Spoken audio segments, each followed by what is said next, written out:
Opa, pessoal, tudo bem? A gente está de volta com mais uma aula e hoje a gente vai falar sobre a evolução das plantas. Nas aulas anteriores, a gente viu rapidamente alguns conceitos de teorias evolutivas e como as pessoas, explicam a evolução. Hoje a gente vai falar um pouco sobre a evolução nos vegetais. Então fique atento aí que a gente vai começar a nossa aula.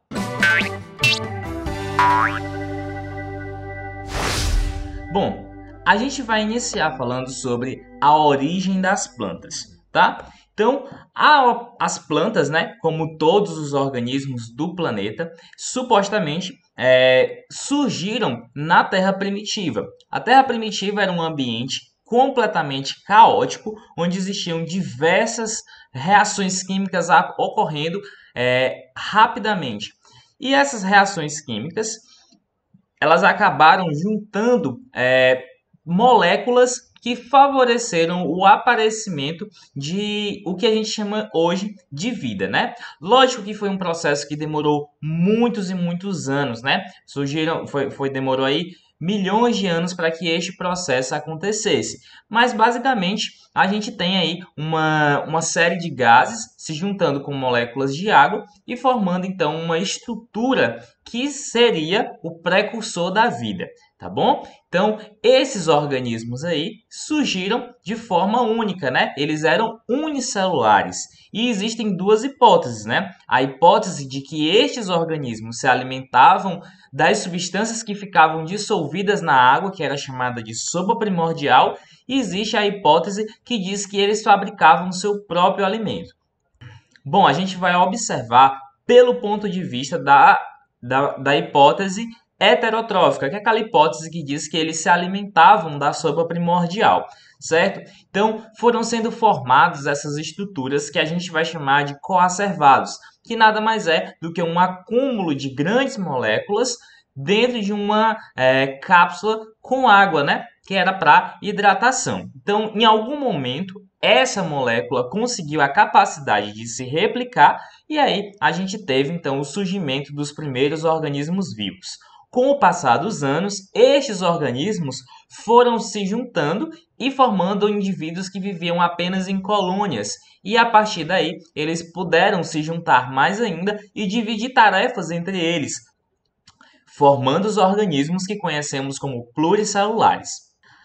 As plantas surgiram não da forma como a gente conhece elas hoje, né? Então elas surgiram de uma forma bem mais simples, há cerca de 500 milhões de anos, com as algas que são unicelulares, as algas verdes, também chamadas de clorofícias.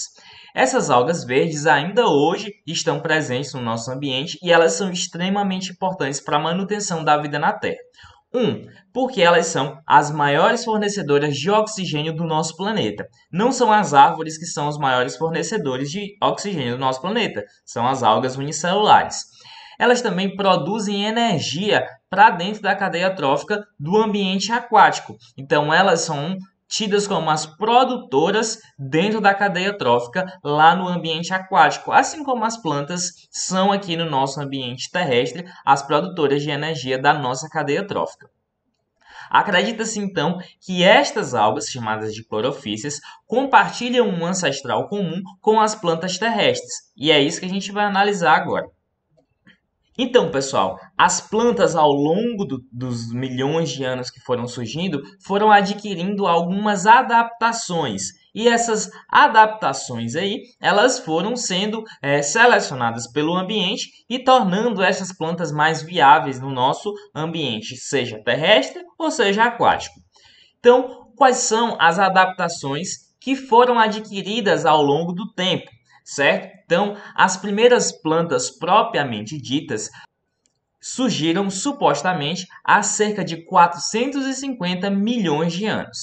E essas plantas aí começaram a investir em estruturas que possibilitassem com que elas ficassem independentes da água, certo? Então, existem algumas estruturas que fazem com que essas plantas não sejam obrigadas a viver sempre no ambiente aquático, como as algas clorofícias são obrigadas a viver dentro do ambiente aquático. Então, a gente tem aí algumas adaptações, né? Algumas aquisições. Uma das aquisições mais importantes são os vasos condutores. Os vasos condutores são conhecidos como xilema e floema, e eles vão conduzir, através do vegetal, uma série de substâncias em meio aquoso, seja substâncias carregando matéria inorgânica, e aí nós vamos chamar essa seiva de seiva inorgânica ou seiva bruta, e também podemos ter a seiva orgânica, que carrega matéria orgânica e vai ser chamada de seiva elaborada.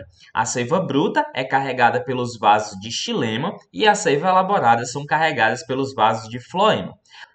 A presença de vasos condutores vai facilitar o transporte de nutrientes, o que vai fazer com que este transporte seja mais eficiente e que as plantas consigam, por exemplo, crescer em tamanhos maiores e realizar suas atividades metabólicas de uma forma mais rápida e mais eficaz.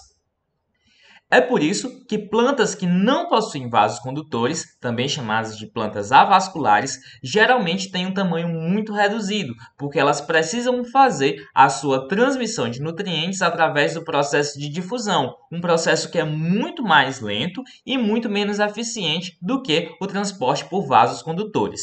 Então, todas as plantas que possuem vasos condutores, elas possuem um porte maior. Não necessariamente toda planta pequena vai ser uma planta avascular, mas plantas avasculares sempre vão ser pequenas.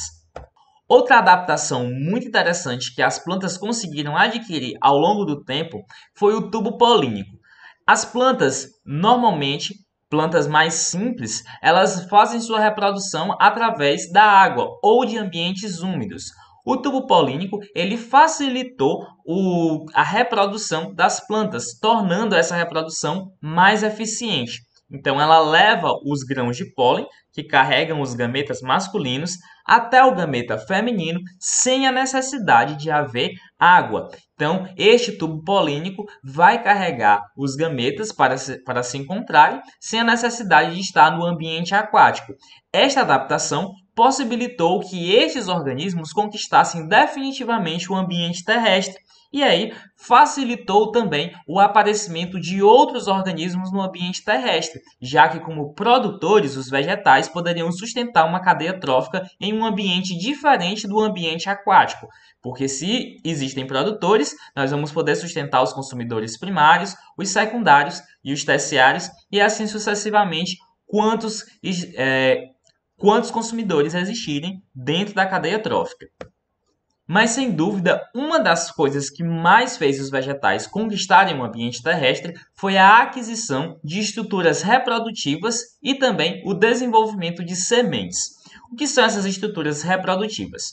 Lá nos gimnospermas, a gente vai ter a presença dos estróbilos, e nos angiospermas, a gente vai ter a presença das flores. Essas duas estruturas facilitam para que estas plantas possam realizar sua reprodução de forma mais eficiente e independente do ambiente aquático. Sem contar que flores podem servir como atrativos para os polinizadores levarem o grão de pólen até outras flores, fazendo assim o aumento da variabilidade genética. Outra forma que as plantas encontraram de facilitar sua reprodução foi a formação de sementes. As sementes elas podem abrigar o embrião da planta por um longo período de tempo até que as condições estejam favoráveis para que ela possa germinar. As sementes foram uma adaptação que levaram as plantas a ter mais sucesso aqui no ambiente terrestre. E nos angiospermas a gente tem os frutos. Os frutos servem como recompensa para aqueles organismos que vão ser os polinizadores da planta, certo? Então a semente ela fica guardada dentro do fruto e este fruto pode auxiliar na dispersão dessas sementes. O que seria a dispersão das sementes? A distribuição delas no ambiente, pois quando o organismo vai lá, se alimenta do fruto, e ele anda uma longa distância, ele vai defecar aquelas sementes e elas vão ser plantadas em um novo local. Logo, auxiliou aí na dispersão das sementes. Os frutos talvez sejam um dos principais responsáveis pelo sucesso dos angiospermas, já que este tipo de planta é a que tem a maior diversidade no ambiente terrestre nos dias atuais. Outra aquisição evolutiva muito importante foram os tecidos de sustentação das plantas.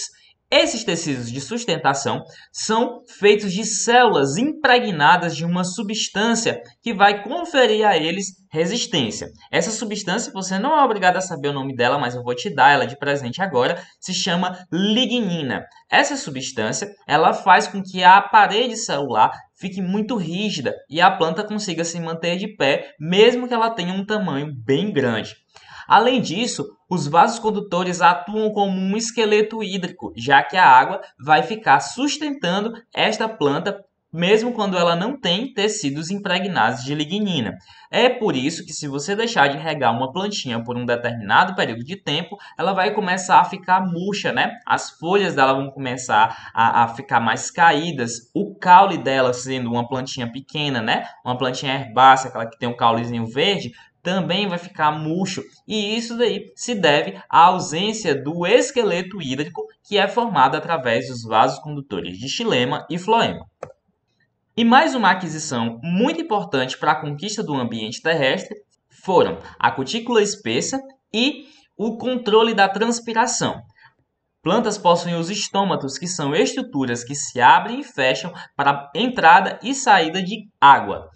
Esta entrada e saída de água, ela vai ser regulada pela quantidade desta substância que está dentro do organismo. Se a planta tem muita água dentro dela, ela pode se dar ao luxo de perder um pouco d'água. Se ela tem pouca água dentro dela, então seus estômatos fecham para que ela não possa ressecar e morrer ressecada.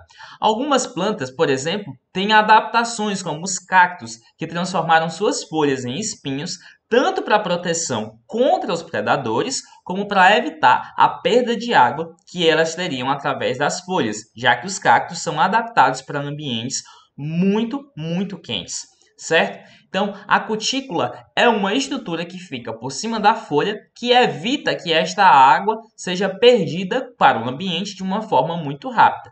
Além disso, existem outras adaptações, como por exemplo, plantas que vivem em ambientes mais quentes possuem estômatos na região de baixo da folha, pois lá vai ter a menor incidência de luz solar, logo ela vai ter menos perda de água. Assim como outras adaptações que as plantas têm em relação à transpiração, que a gente vai ver só mais lá na frente, nos próximos anos escolares. Tudo bem? Então, pessoal, essa foi nossa aula sobre a evolução das plantas e a gente vai continuar falando sobre evolução de plantas, falando um pouco mais sobre os angiospermas nas próximas aulas.